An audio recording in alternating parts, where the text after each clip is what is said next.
Case number 2. This is a young patient that showed up in the emergency department after a syncopal episode, and now, however, the patient is asymptomatic. Of course, we're going to get a 12-lead ECG, and this is what the 12-lead ECG shows. You'll notice that it's a bit unusual in leads V1 and V2, and for this condition, those are your money leads. V1, V2, what you see is ST segment elevation. But this patient's asymptomatic, so we're not really clinically worried about his STEMI, but there's a little bit more to this ST segment elevation. It's associated with essentially kind of an incomplete right bundle branch block pattern with this ST elevation. Now, for comparison, normally incomplete and complete right bundle branch block patterns give you ST segment depression in V1 and V2. So if you ever see ST segment elevation in V1 and V2, especially after syncope or near syncope, that really hammers home the diagnosis. This is the Brugada syndrome.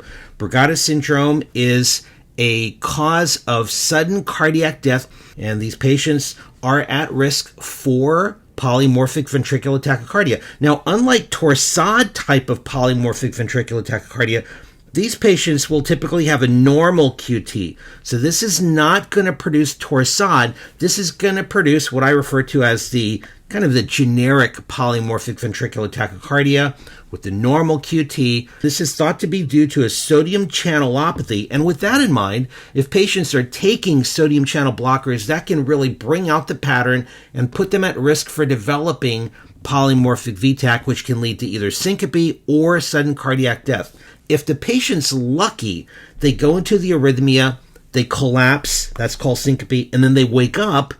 On the other hand, if they're not lucky, when they collapse, the polymorphic ventricular tachycardia does not spontaneously terminate and they wake up, but instead it degenerates to ventricular fibrillation and then asystole, and that's called sudden cardiac death. So oftentimes whether a patient lives or dies is just a matter of how lucky they are. Does it spontaneously terminate or not?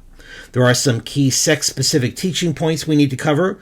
First of all, this is much more common in men. Testosterone increases the risk due to its influence on the ion channel expression, and so it makes sense that men are going to be at higher risk of this pattern as well as sudden cardiac death or syncope due to the malignant ventricular dysrhythmias. So your question is the following: which sex accounts for 80 to 90% of cases of Brugada syndrome?